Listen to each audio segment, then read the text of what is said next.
Aliás, nós temos que fazer um diferencial entre Jesus e os apóstolos também.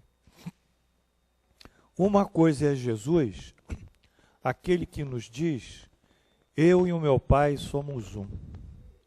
Eu não falo o que eu digo, mas sim o que o Pai me mandou dizer. E o que eu faço é o que meu Pai me manda fazer. Ou seja, a sua plena identidade com Deus. Um é o Messias, Jesus. Os apóstolos, eles não têm essa caminhada de perfeição ainda. Por isso, muitas dos textos que se seguem são, às vezes, sofríveis do ponto de vista espiritual. Então, nós vamos hoje começar o nosso trabalho. Está chegando aqui um tricolor, seja bem-vindo. Está atrasado, senta lá. Vou pedir para ligar o refrigerado, que está calor, hein, Amilcar? E na semana que vem nós vamos voltar à pergunta 222, que é uma pergunta desse tamanho, é uma dissertação. Eu vou tentar encurtar um pouco isso, né?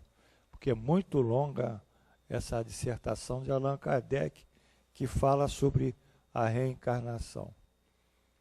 De toda maneira, o que nos sobra hoje é a alegria de voltarmos ao nosso convívio.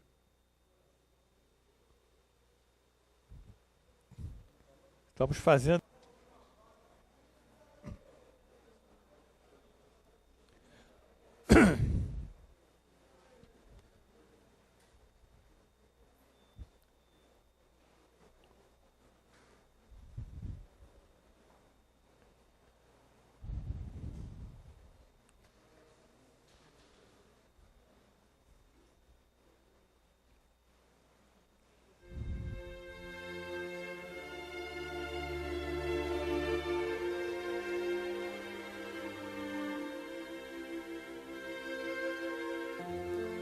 Aí, o último que está aí, fechar a porta ali, aquela ali.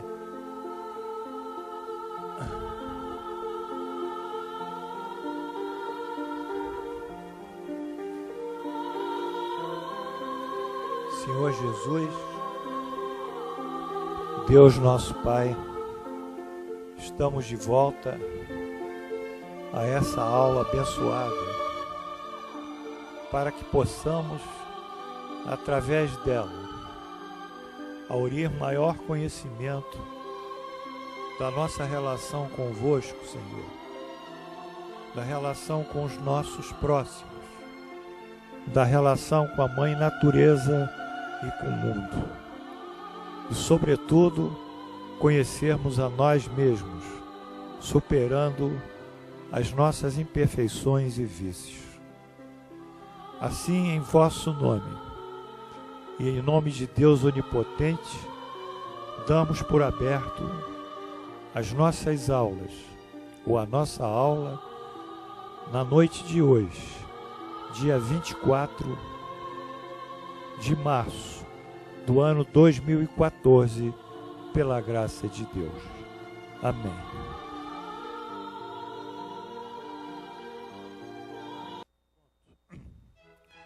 Como eu disse a vocês, é que vem do Evangelho segundo o Espiritismo. O Evangelho segundo o Espiritismo, ele tem o último capítulo, aqui, que é o 18, ele tem uma coletânea de preces espíritas, para diversas circunstâncias. Então, no item 1, preces gerais, Allan Kardec aborda a oração dominical, que para nós é o nosso Pai Nosso. Vamos em frente.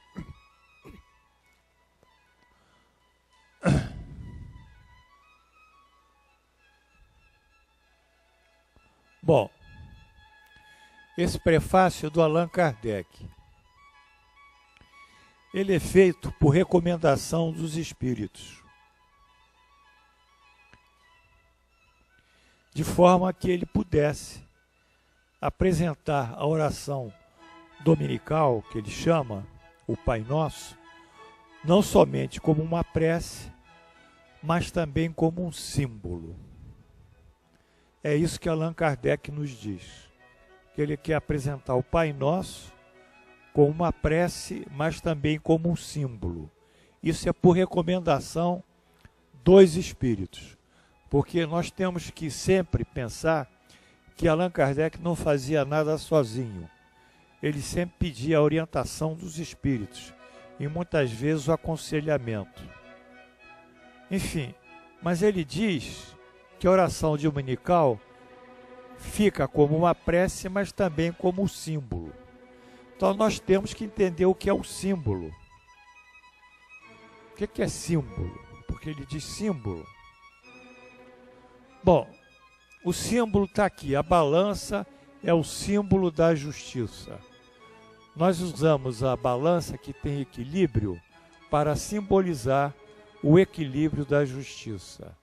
Ou seja, aquilo que num princípio de analogia, a balança e o equilíbrio representa ou substitui outra coisa. Está aqui. Então, toda justiça tem aquela balança com uma senhora com os olhos cegos segurando. Ou então, em outro momento, quando nos falta uma palavra, o verbo, a linguagem, nós usamos metaforicamente, ou seja, utilizamos o sol como símbolo da vida. Ou seja, por essa natureza, nós podemos lembrar, representar ou substituir algo que é abstrato. No caso aqui, dizer qual o símbolo da vida. A vida pode ter muitos símbolos, mas aqui foi o sol. Pode ser uma criança recém-nascida, tudo isso vale. De toda forma, o símbolo ele vai variar de acordo com a cultura e com o contexto em que ele se apresenta. Quer dizer, cada cultura tem a mesma imagem com símbolos que possam ser diferentes significações. Por exemplo, para os antigos, a água era o símbolo da vida. Está claro? Porque Jesus diz para Nicodemos, se não renasceres da água e do Espírito, o que é água? É o símbolo da vida. E que vida? A vida biológica. Alô? Alô? Para os religiosos, é símbolo da purificação. Isso aqui, Amilcar, está ruim aqui. É o símbolo da purificação, é o batismo. Então as pessoas acham que sendo batizadas se purificam e zeram tudo que fizeram de errado. É interessante isso e criativo também. Bom, então nós estamos vendo que isso que é símbolo é algo que a gente utiliza para tentar denominar algo que também é tão abstrato, é tão subjetivo, que nós não conseguimos expressar em palavras. Quem usa muito símbolos e essa linguagem metafórica são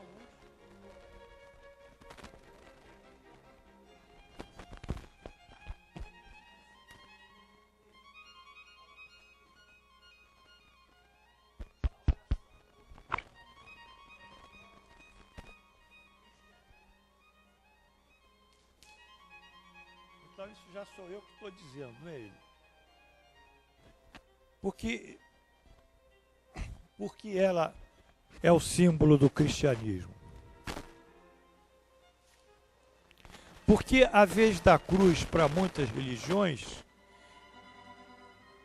essa oração dominical, ela sim, que deveria lado ao lado do busto de Jesus, ser colocada nas paredes das igrejas e dos templos cristãos. O que se estende também às paredes do salão central dos centros espíritas, atrás da mesa de trabalho. Porque entre os judeus, quando nós entramos numa sinagoga, nós não temos nada, mas temos uma imagem lá do Decálogo, das tábuas da lei. A gente olha e vê ali as tábuas da lei, que são os 10 mandamentos. Só, não tem mais nada. Como o Espiritismo, ele é a redivivescência do cristianismo, para nós seria mais coerente colocar o busto de Jesus, que é a figura máxima para nós, do Espiritismo, e colocarmos ao lado o Pai Nosso de alguma maneira ilustrado. Bom, então vocês estão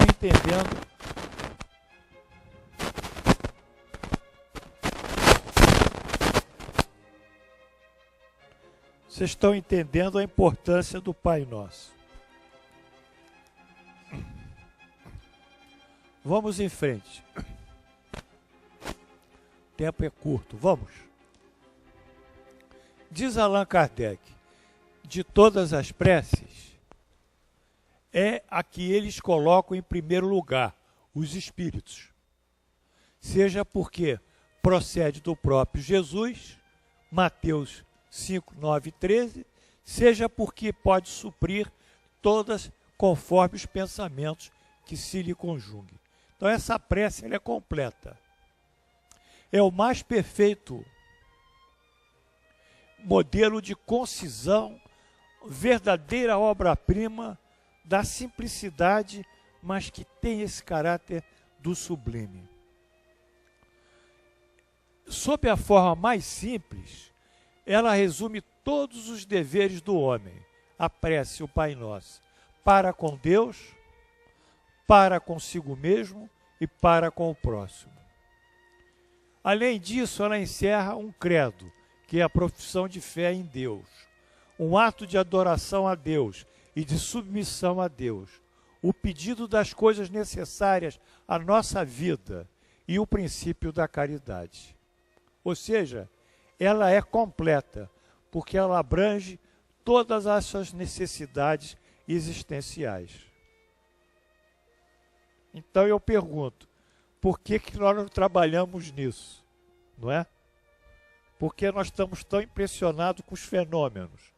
Eu pergunto. Isso é muito mais importante, porque isso vai dar uma visão nova da nossa vida em relação ao mundo. O fenômeno não vai modificar a gente moralmente, mas Jesus, os evangelhos, vão realmente proceder esse trabalho. Bom, quem a diga em intenção de alguém, pede para essa pessoa o que pediria para si. Então, isso é a introdução de Allan Kardec. Mas aí ele se lamenta. Lamenta por quê? Em virtude mesmo da sua concisão, da sua síntese, o sentido profundo que encerram as poucas palavras que ela se compõe, escapa à maioria das pessoas. E as pessoas não compreendem o Pai Nosso. Então eles repetem o Pai Nosso sem um pensamento fixado no valor que ele contém. Porque ele vibra em energia e ele traduzindo, vamos subir, ele traduzindo esse nosso sentimento, ele vai chegar a um plano em que nós vamos manter uma sintonização com espíritos superiores e entidades superiores. Mas as pessoas dizem o Pai Nosso por um certo número de vezes. Vocês já viram isso? Pai Nosso que está no céu, Pai Nosso que está no céu, Pai Nosso que está no céu. Não é assim? É? E pega o rosário e vai, Pai Nosso, Pai Nosso, Pai Nosso. Não é isso? Isso aí tem valor se tiver sentimento. Se não tiver, é melhor não ficar maquinalmente repetindo isso. Porque o que vai valer na prece é justamente o sentimento nosso. Então ele fecha esse prefácio concluindo para que as possíveis incompreensões decorrentes do Pai Nosso, ele vai aqui comentar. Está claro isso? esse primeiro ponto dele, vamos para o primeiro item. Então ele agora vai comentar com a ajuda dos espíritos. Primeiro ponto: Pai nosso que estás no céu, santificado seja o vosso nome. O que significa isso? Pai nosso que estás no céu, santificado seja o vosso nome. Então Allan Kardec diz o seguinte: cremos em ti, Senhor, porque tu revela o teu poder e a tua bondade. A harmonia do universo dá testemunho de uma sabedoria, de uma prudência e de uma previdência que ultrapassam todas as faculdades humanas. Muito bem. Então, quando nós nos deparamos com a criação, nós vemos que nenhum homem pode fazer isso. Desde o microcosmos até o macrocosmos, desde as partículas elementares do átomo até as galáxias infinitas. Então, essa harmonia que em todo mundo toca a vida, a criação, só uma inteligência que nós não compreendemos é que pode ser a origem, pode gerar. Então, nessa primeira fase, quando Jesus santifica, ele está no céu, que ele está em nível superior a nós, obviamente, Deus. Mas quando ele santifica, ele reconhece Deus como o grande Criador, como todo da nossa vida. Então ele abre a prece nesse sentido de dedicação a Deus. Vamos para o 2. Venha a nós o teu reino. Mas qual é o reino de Deus?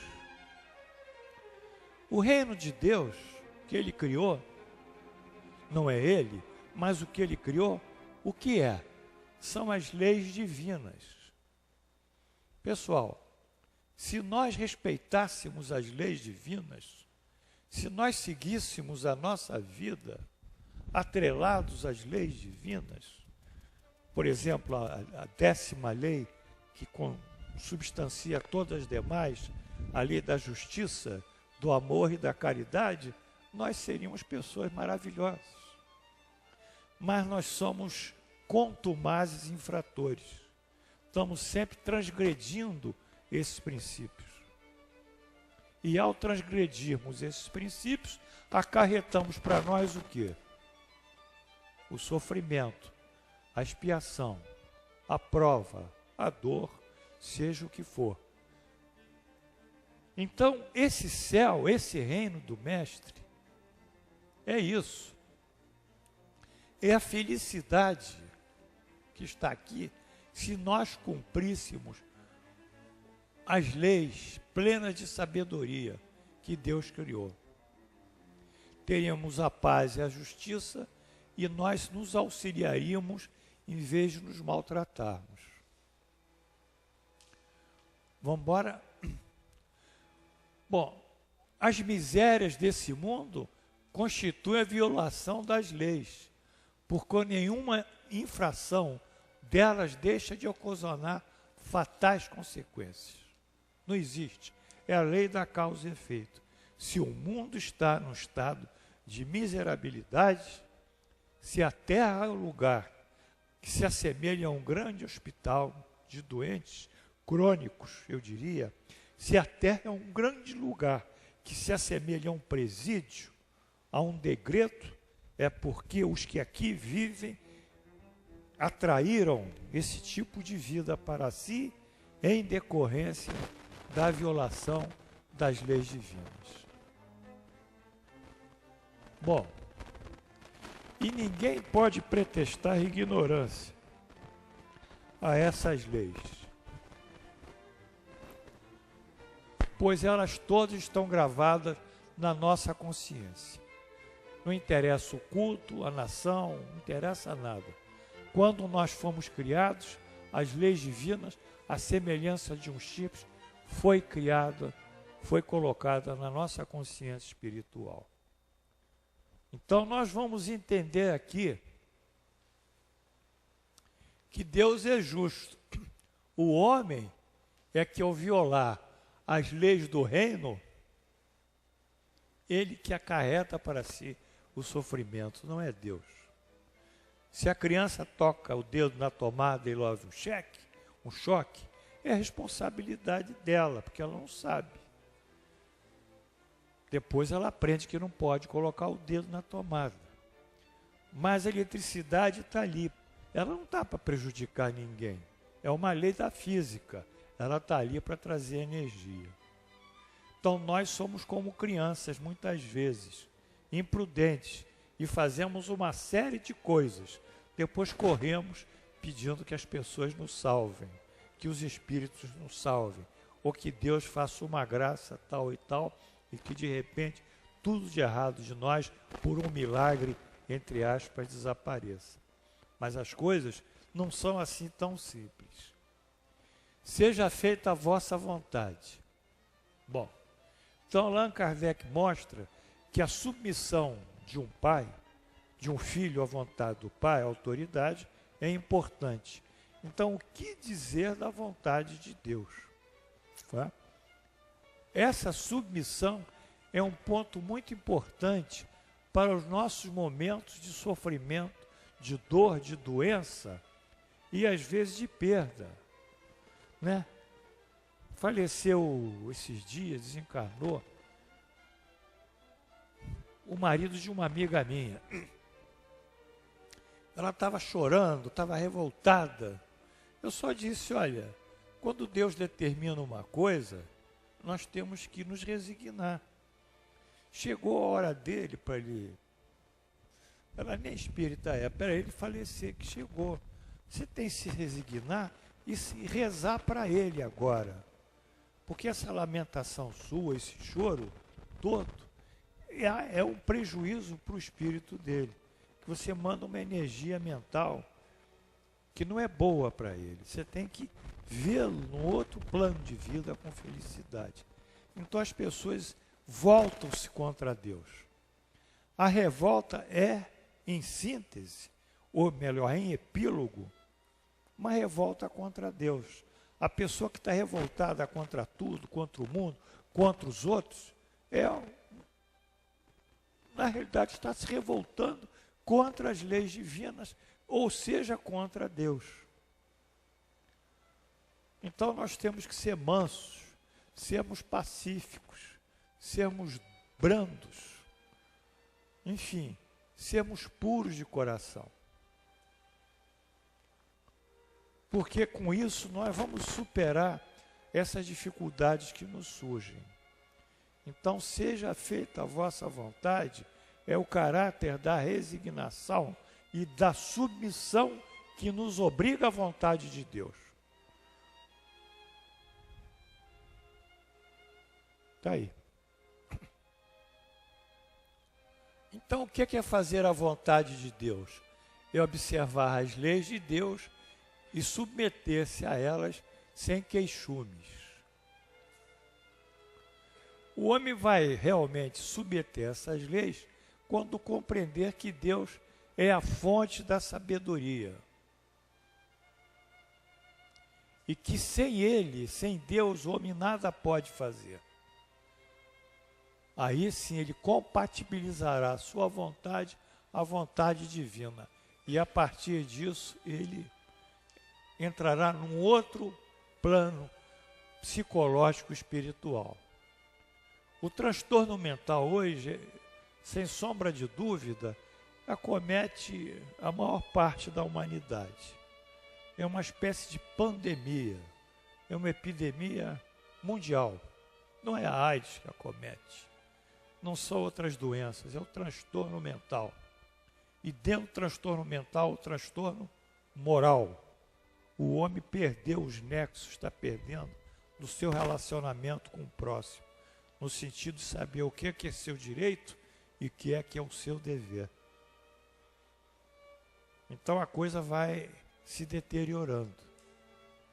Então, obviamente, ele vai trazer para si a desgraça. Não tem como. Isso é fatal.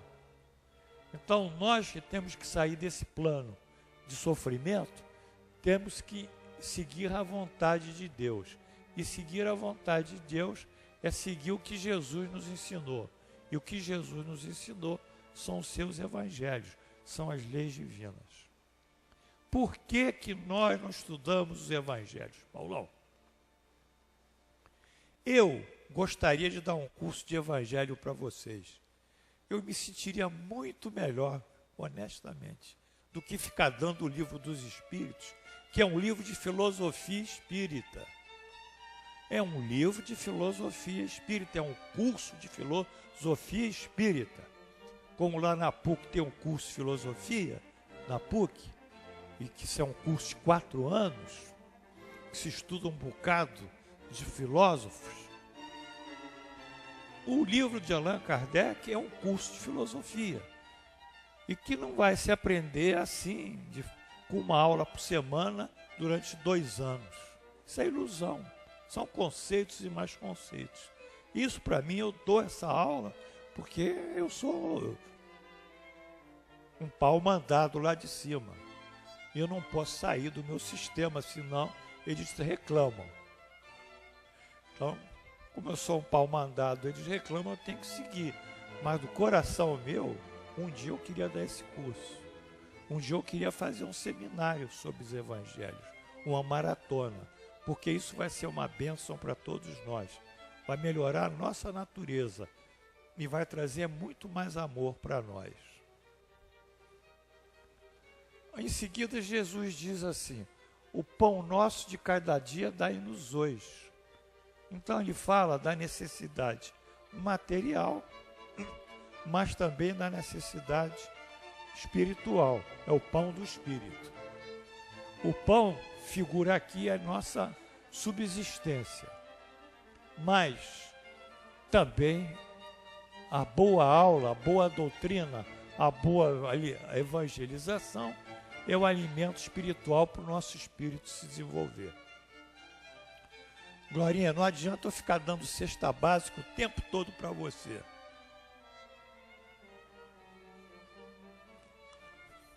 Que quando faltar você vai reclamar. E você não vai querer trabalhar. Você vai viver na preguiça. Eu vou dar a cesta básica, mas você vai ter que estudar comigo. Você vai ter que entrar na minha escola primária. Você vai ter que se profissionalizar amanhã. Você vai ter que crescer também intelectualmente. Então,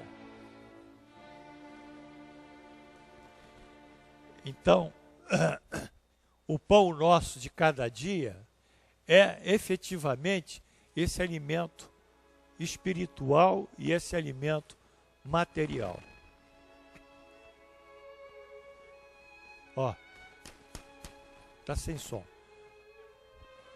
Tu lhes há dito: tirarás da terra o alimento com o suor da tua fronte. Isso está onde? No Velho Testamento. No livro Gênesis, quando Adão é expulso do paraíso. A partir de agora, você trabalhará e ganhará a sua subsistência com o suor do teu rosto. E a mulher, ao ter filhos, sofrerás com o parto, com 2.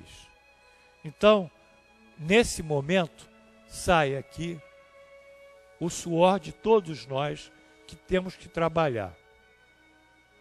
Por isso o trabalho, na realidade, é uma lei divina. Porque o trabalho nos exercita, o trabalho desenvolve a nossa inteligência, o trabalho nos capacita. Sabe essas pessoas que dormem o dia inteiro? Eu tenho uma pena delas. Sabe? Que ficam na cama, na preguiça. Olha, pessoal, a gente tem entre 6, depende do indivíduo, 6 a 7 horas para dormir e tá bom. Os outros crianças, às vezes, vai 8 horas. Chega. Dormiu mais de 6, 7 horas, tem alguma coisa errada. Viver com sono, tem alguma coisa errada. Então, primeiro tem que ir a um bom clínico, fazer um exame lá para ver se tem a hipoglicemia, se tem um verme, se tem um parasito, se tem algum distúrbio. Mas nós temos que trabalhar, porque é no trabalho que nós ganhamos o quê? A energia. A energia vem do nosso trabalho. Ela não cansa. Cansa fisicamente, mas espiritualmente, psicologicamente, é mais difícil cansar.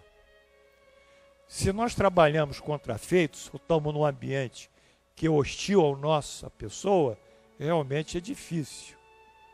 Mas se nós somos pessoas que gostamos daquilo que fazemos, então o trabalho vai rendendo e nós não temos nenhum relógio para, às vezes, acompanhar o que nós estamos realizando. Então, a lei do trabalho é uma lei divina. Inclusive, o homem, pelo trabalho, exercita a inteligência.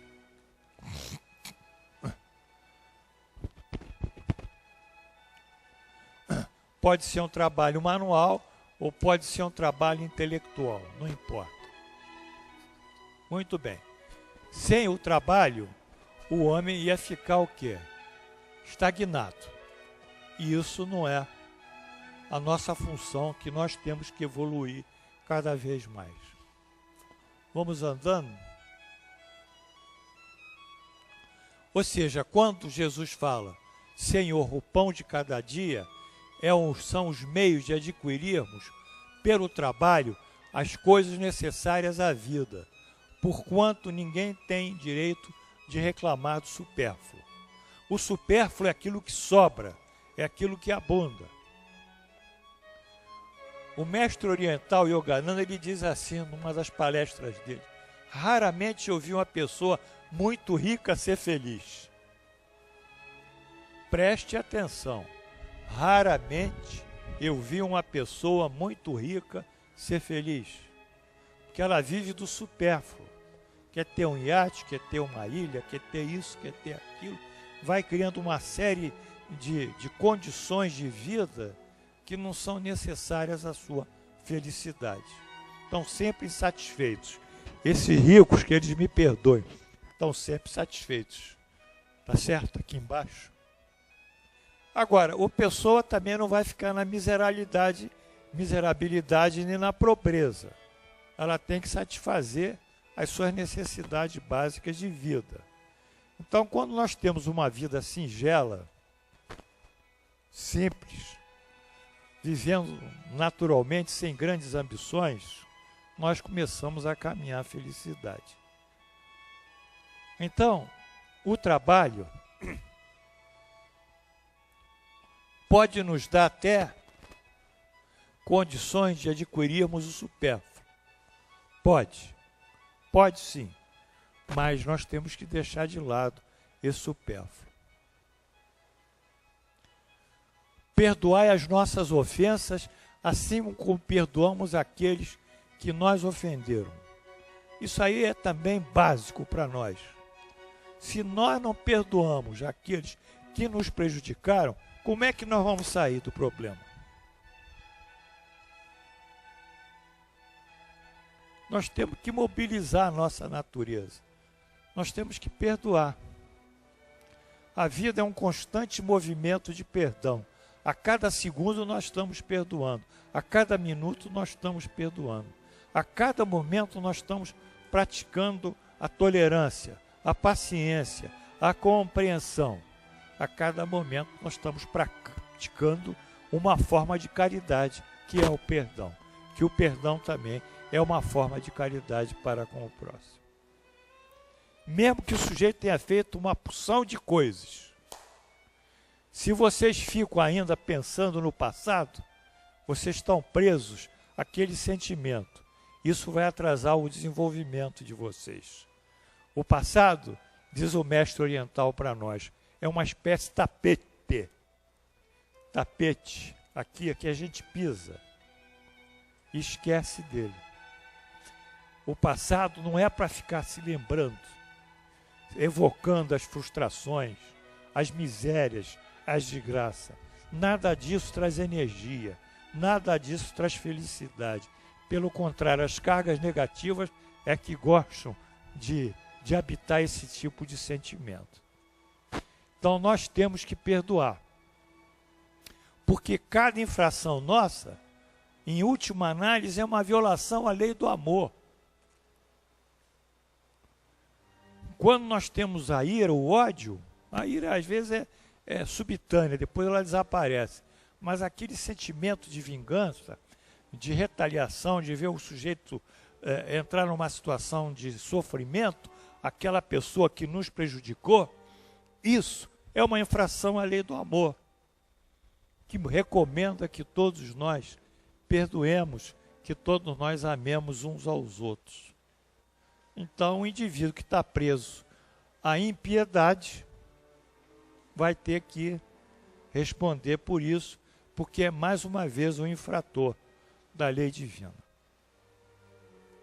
Então, aqui diz, quando perdoar também, nós pedimos que Deus nos perdoe, porque nós estamos perdoando o próximo. Agora, se nós não perdoamos o próximo, como é que nós temos que poder pedir que Deus nos perdoe? Não é possível. Não é possível. Ou nós damos os exemplos e caminhamos para Deus limpo de coração, ou temos que sujeitar a nossa própria violação da lei do amor pela impiedade que nós temos. Vamos lá. Então, a outra lei é da caridade, né?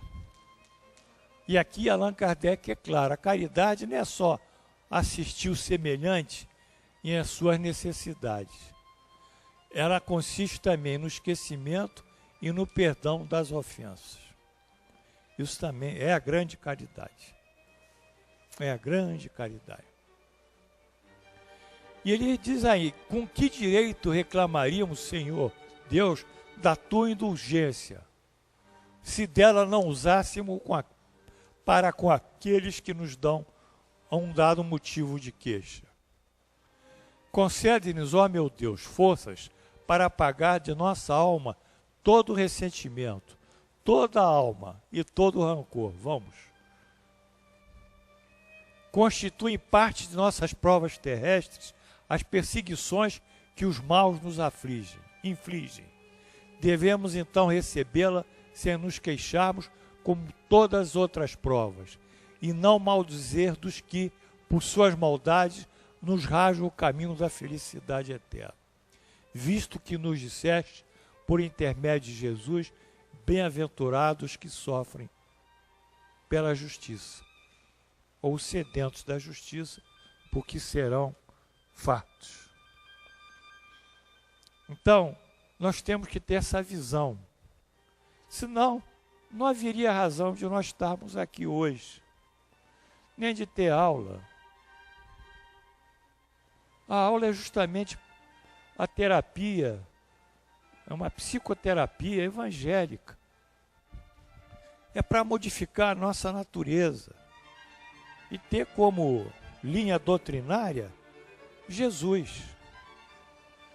A gente tem muitas correntes psicológicas que tratam da psicoterapia ou do estudo da psicologia. Muitas. Mas a melhor de todas, que pode tratar, é o indivíduo fazer a psicoterapia de base evangélica.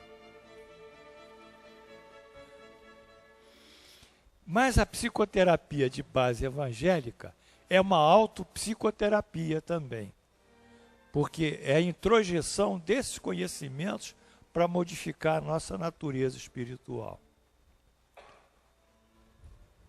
Todos nós aqui somos afligidos por problemas de pessoas que nos prejudicam, ou que já nos prejudicaram, ou que nos prejudicarão. Todos.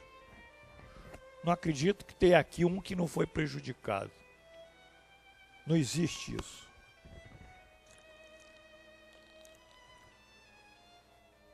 Isso é uma contingência do viver no mundo, do viver na terra. O prejuízo que o outro move a nós. Então nós temos que saber trabalhar com o perdão. Tudo bem? Tranquilo? Então nós temos que saber trabalhar com o perdão. E para trabalharmos com o perdão, tá certo? Temos que modificar o quê? Repete comigo. A nossa natureza espiritual. A nossa natureza psicológico-espiritual. Então nós vamos ganhar a liberdade. Bem, não nos deixeis cair em tentação, mas livrai-nos do mal. Olha só. O que é tentação? Tentação é uma sedução do mundo, Marquinhos. Uma sedução.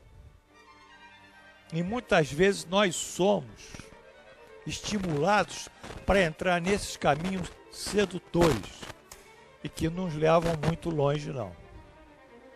Então nós temos que nos afastar das companhias que nos geram a tentação. E temos que afastar dos sentimentos que nos geram a tentação. E temos que afastar do mal. Mas, basicamente, pela lei das semelhanças, o mal se aproxima do mal. Quem tem o mal se aproxima de quem tem o mal. Quem tem o bem se aproxima de quem tem o bem. É a lei das afinidades. Então, na realidade, nós temos uma série de imperfeições no nosso espírito que nós trazemos de vidas passadas.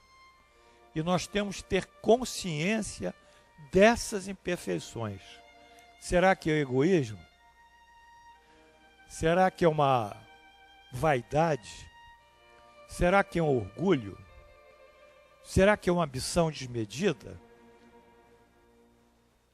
Será que é uma dependência que nós temos por uma droga, por o álcool, por exemplo, que trazemos de vidas passadas? Será que são tendências à depressão que trazemos de vida passada? Então nós temos que conhecer a nossa natureza, aonde estão situados os pontos de imperfeição, aqueles pontos doentios que podem eclodir e nos levar a repetir coisas que em vidas passadas nós fizemos e que nessa vida nós não queremos mais fazer, e quando encarnamos solicitamos aos mentores espirituais que, de acordo consoantemente às leis divinas, nos defendesse dessas circunstâncias. Mas nós vamos ser tentados. Isso não tem como. Isso faz parte da vida. Vamos ter que ser expostos à sedução. Expostos à sedução. E o mal que existe imanente em nós poderá se desenvolver como um câncer. Então nós temos que controlar isso. Então Jesus pede a Deus que controle tudo isso. Resistir às sugestões dos espíritos maus, que querem nos desviar do bem. Nós somos espíritos imperfeitos. Em nós mesmos está a causa primária do mal. Mas os maus espíritos, eles identificam essa causa primária do mal e trabalham em cima dela, para desenvolvê-la. Então nós temos que buscar o mal, afastar o mal imanente a nós próprios e fugirmos das situações de sedução da vida.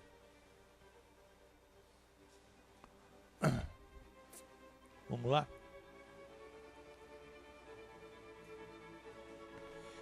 Cada imperfeição é uma porta aberta à influência dos espíritos obsessores, ao passo que eles são impotentes e renunciam a toda tentativa contra os seres perfeitos. Quando o sujeito é forte, o obsessor não vai pegar ele. Mas se ele é fraco, o obsessor pega. Mas isso também está ligado a uma série de situações de leis divinas que não compete abordar aqui. é inútil tudo que possamos para fazer afastá-los, se não lhe opusermos decidida e inabalável vontade de permanecer no bem e absoluta renunciação ao mal. Temos que marcar nossa vida no bem e renunciarmos ao mal. Esse é o pacto que nós fazemos com Deus ao pedirmos aí: não nos deixeis cair em tentação, mas livrai-nos do mal. Vamos lá?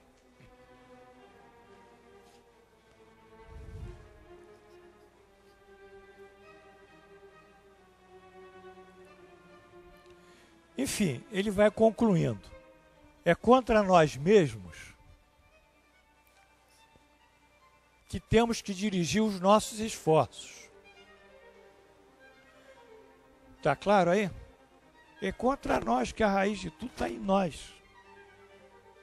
Ninguém pode obsidiar uma pessoa mais pura.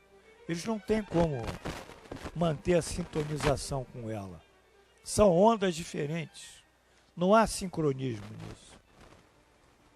Mas se ela tem algum ponto que é, de fato, chamativo, eles identificam e tocam aquilo e reforçam com o pensamento. Então nós temos que identificar isso com toda honestidade. Aí ele conclui: ampara-nos em nossa fraqueza, inspira-nos pelos nossos anjos de guarda e pelos bons espíritos, a vontade de nos corrigirmos de todas as imperfeições, a fim de obstarmos esse acesso dos espíritos maus a nós. Aí ele conclui claramente o que nós todos sabemos: o mal não é obra de Deus. Porquanto o manancial de todo bem, nada de mal pode gerar. Deus não pode gerar o mal. Então, se Deus não gera o mal, se ele é um manancial do bem, da sabedoria e do amor, quem é que gera o mal? Somos nós mesmos que criamos o mal. Quando? Infringindo as leis de Deus, fazendo mau uso do nosso livre-arbítrio. Tudo bem. Quando homens cumprirem de fato as leis divinas, o mal desaparecerá da terra. Mas por enquanto não é possível. Amém? Amém e amém. Todas as coisas que nos escapam à compreensão e entendimento sejam submetidas à vontade de Deus.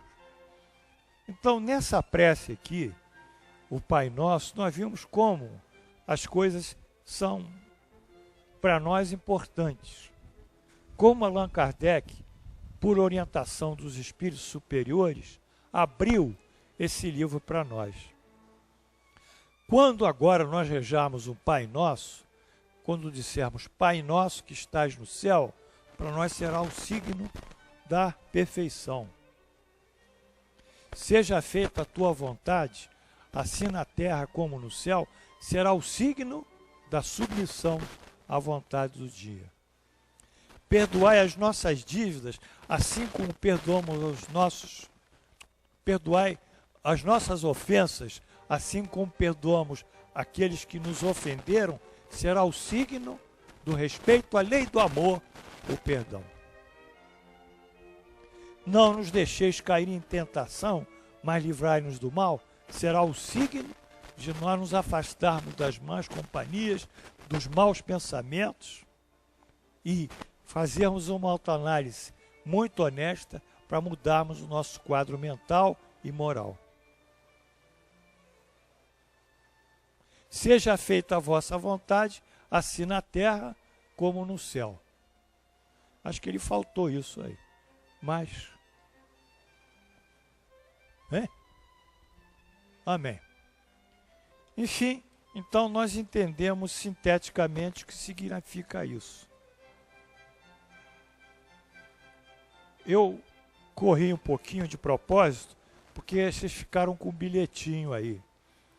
Eu gostaria que o meu pessoal da secretaria se levantasse e eu vou dar uns 5 minutinhos para vocês que têm caneta, qualquer coisa, fazerem alguma pergunta. Se quiserem escrever, eu espero aqui um pouquinho. São 9h35, eu espero até 9h40.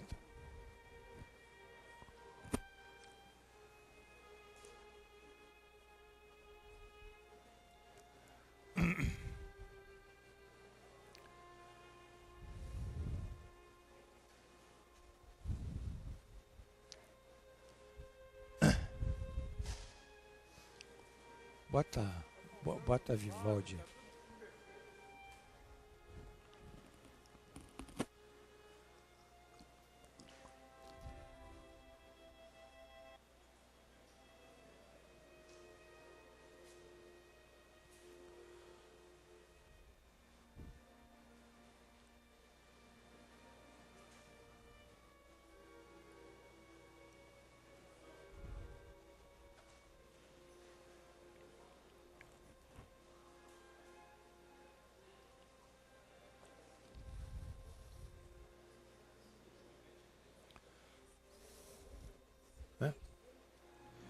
Não, vou.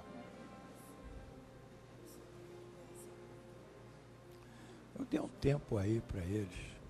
Né? Não tem pressa, não.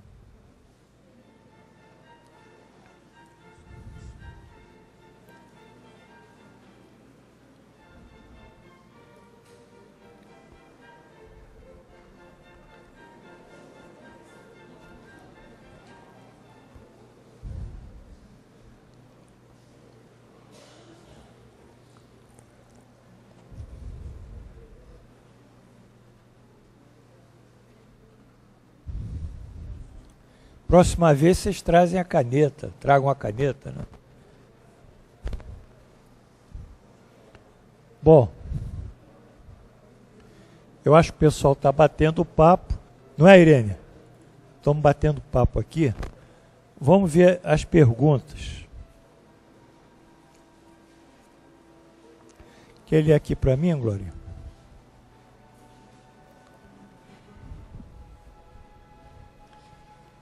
Primeira pergunta. Prezado professor. Prezado professor. Está sem som. Tenho um sobrinho que completou 16 anos e declarou para a família ser homossexual. Como podemos ajudá-lo?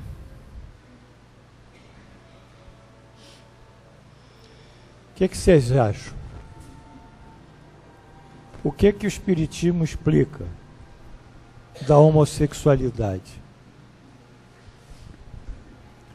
Primeiro, o sobrinho é espírita. É um espírito. Vocês concordam? É um espírito. E sendo espírito, o que ele é, Valtinho? Ele é um filho de Deus. Ele tem dentro dele a criação divina. E tem uma parte divina dentro dele, como nós temos. O Espiritismo nos ensina, daí o valor dele, a ver esses problemas sociais, como o caso da homossexualidade, que também é um problema de ordem psicológica, a ver com toda tolerância e toda honestidade. Porque a homossexualidade é, às vezes, a incompatibilidade de um espírito. O sobrinho, que encarnou N vezes como mulher e desenvolveu a sua capacidade psicológica, afetiva, como mulher, e encarna no corpo humano. De homem, melhor dizendo. Então surge uma incompatibilidade entre como o espírito sente, ele se sente feminino, ele encarnou N vezes como mulher e tem a primeira experiência, às vezes, como masculino. Então, uma incompatibilidade entre os sentimentos dele e o corpo que ele tem. Ele não pode ser viril, ele não pode ser agressivo, ele não pode ser um indivíduo que, enfim, ele tem que ser o que ele é.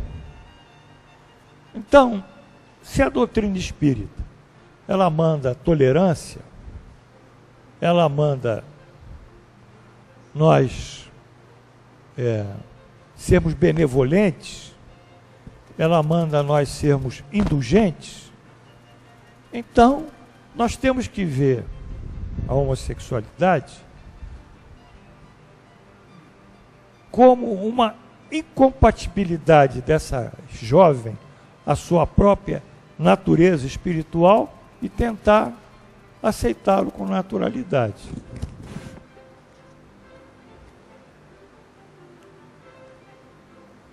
Eu acho que gostaria que alguém questionasse o que eu disse, ou fizesse uma pergunta em cima disso. Alguém gostaria?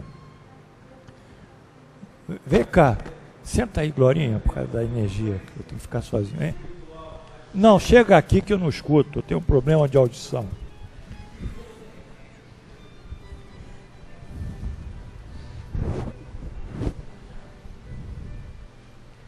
Primeiro, o aluno tem que dar o nome dele. Seja bem-vindo aqui. Seu nome? Roberto. Faz a pergunta, Roberto, olhando para os colegas. Não, a dúvida que eu quis colocar, que é um jovem, não é isso? Então, já que nós sabemos que existe, às vezes, a influência espiritual, né, em cima do espírito em si, seja ele qual seja a situação.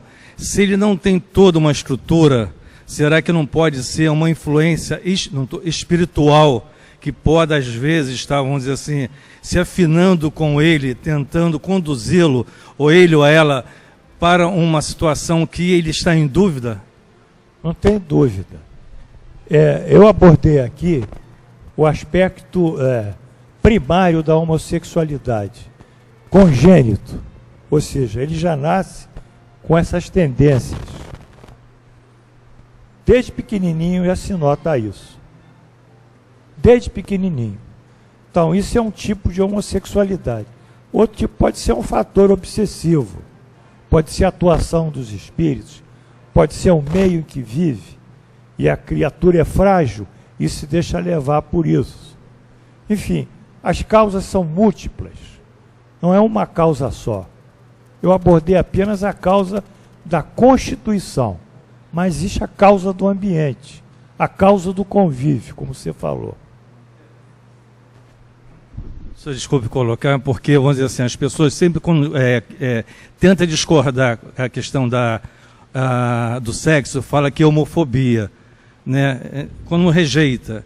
E eu não estou achando, não estou querendo rejeitar, porque o que acontece? Na minha família, eu tenho um sobrinho realmente que ele é homossexual, né? Só se tornou depois já de adulto.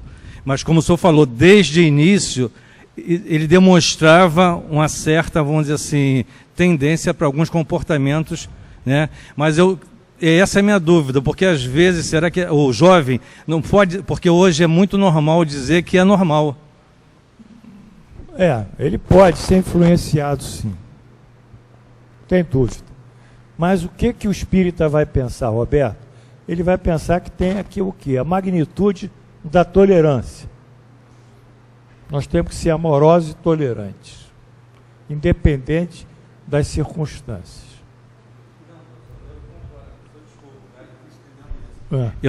A questão do amor, ele tem que ser universal, independente do sexo. Muito bem. Vamos bater palma para ele? Não, é verdade.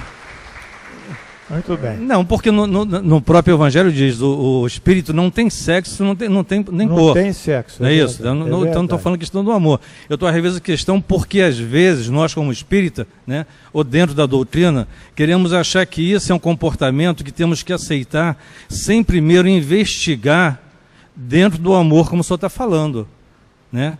Então, dentro do amor, respeitando o jovem, mas às vezes orientando o jovem de uma maneira, às vezes, para que, eu não sei, eu não posso estar errado, é como se diz, eu vou puxar o senhor para cá. Puxa. o senhor vem, não houve resistência. Pois então, agora, se o senhor tiver uma estrutura familiar, um amparo, que tente demonstrar que existe um outro comportamento, que aquilo não existe, porque uma opção, o jovem, vou dizer assim, toma um caminho totalmente diferente. Tem dúvida. Não tiro a tua razão.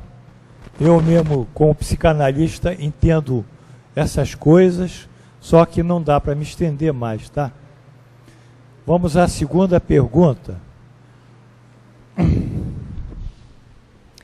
Não entendi quando São Vicente de Paula fala: bastaria a ajuda de Deus e da própria vontade do médium, porque as manifestações espíritas se produzem somente para os que têm olhos fechados e os corações indóceis. Pergunta: existe médium que só tem ajuda de Deus? Vicente de Paulo, ele diz o seguinte, que essa ligação nossa com os espíritos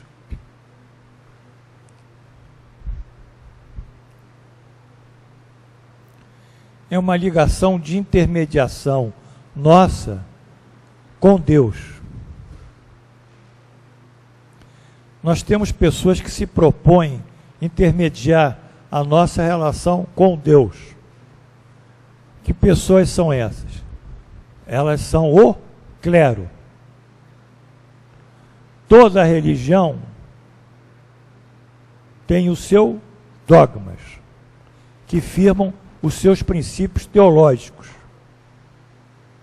E dentro desses dogmas, eles se arbitram, de acordo com toda religião, como intermediadores nossos junto a Deus. Mas eles não podem ser nossos intermediadores. Eles podem ser nossos conselheiros. Eles podem ser pessoas que nos escutam e nos ajudam. Mas ele tem um comprometimento de que alguém daqui vai se livrar dos pecados e sair de uma situação difícil. Isso é impossível. Porque só a Deus pertence isso. Então, assim como há esses intermediadores dentro do mundo que nós vivemos, os espíritos também são intermediadores. Porém, quando uma pessoa ela se espiritualiza de tal forma, ela prescinde. Haverá um dia que nós vamos prescindir da intermediação dos espíritos. E teremos acesso diretamente a Deus. Então, Vicente de Paula mostra que isso é uma bengala. Não é isso, Pedro? Não é uma bengala, Keila, né? É um... Fala aí, é uma bengala, né?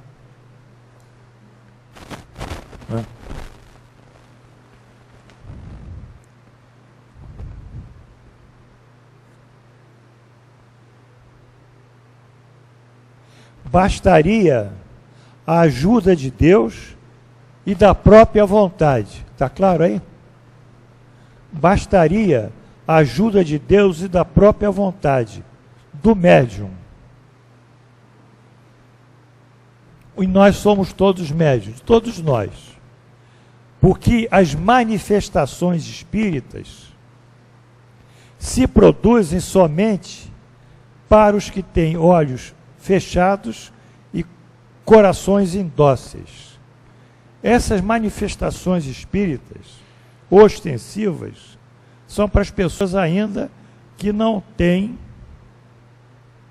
a fé na vontade divina e na sua própria vontade. Então, tem que vir a fase do espiritismo, que é a fase do fenômeno. As manifestações são os fenômenos. Ele condena isso, os fenômenos. Mas vai chegar um momento que já nós passamos dos fenômenos. Nós estamos hoje numa fase de evangelização, que é o cume do espiritismo, da nossa modificação moral, que é a proposta de Jesus, redivivida pelo espiritismo. Então, quando ele diz aqui que são os olhos fechados e os corações indóceis, são pessoas ainda que duvidam, que não creem, que são céticas e que precisam, às vezes, de um fenômeno para poder acordarem, coisa que vai ser difícil, porque eles acordam naquela hora e depois voltam a adormecer. Mas se nós levarmos isso mais à frente, em vez de médio dizermos, bastaria a ajuda de Deus e da própria vontade nossa, isso seria o quê? Nós chegaríamos a Deus sem intermediação.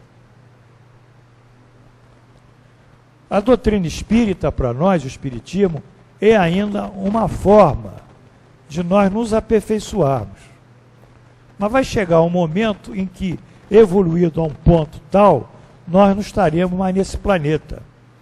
Nós não teremos mais esse planeta. O nosso corpo físico será etéreo.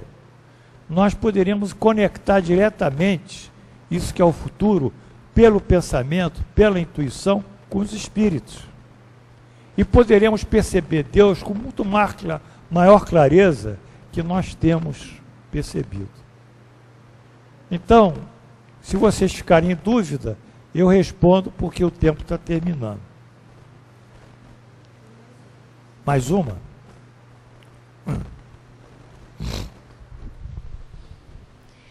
Como definir o que é o bem e o que é o mal? Allan Kardec definiu ali os espíritos superiores. O bem é uma manifestação de Deus. E o mal, e a criação de Deus. A lei do amor é uma criação de Deus. E o mal é uma criação do próprio homem.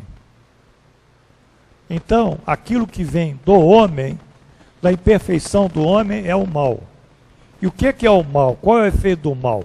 O mal é o prejuízo do próximo.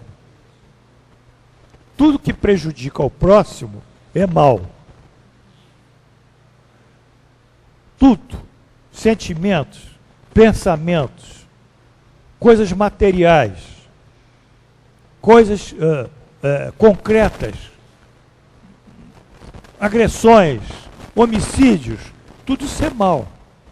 Mas o mal, como Jesus diz, começa no nosso coração. Porque Jesus diz, se pensares, já terás pecado. É necessário que tire da raiz do espírito, da pessoa, o mal que existe. Esse mal, às vezes, é o pensamento. Então, o pensamento do mal já é o mal, porque prejudica alguém. Então, o mal, sinteticamente, é tudo que leva um dano, uma lesão ao próximo, seja psicológica, seja espiritual, seja material. E o bem, inversamente, é tudo que proporciona ao próximo um favorecimento, seja psicológico, seja espiritual, seja material. Tem mais, professor. Podemos definir o mal como tudo que faz parte do orgulho e do egoísmo? A moral de excelência é uma utopia nos tempos de hoje?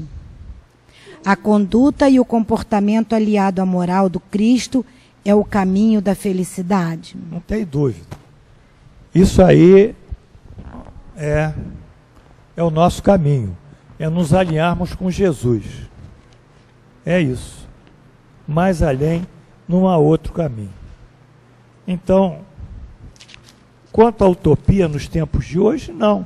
Porque Deus é misericordioso, Deus é bondoso, Deus está dando sempre oportunidade, e mesmo nos tempos de hoje, que nós temos tantos problemas de ordem moral e de ordem espiritual, nós temos condições de prosperar. Basta nós queremos nos modificar intimamente. Então, nós estamos terminando a nossa aula de hoje. Amilca, bota aí, e vou pedir aí que nós realmente hoje possamos orar um Pai Nosso um pouco diferente, com outro sabor, outro taste, gente vai saborear o Pai Nosso de uma maneira diferente, mentalizando exatamente aquilo que Jesus propôs e que Allan Kardec esclareceu. Luizão, acorda aí, Luizão.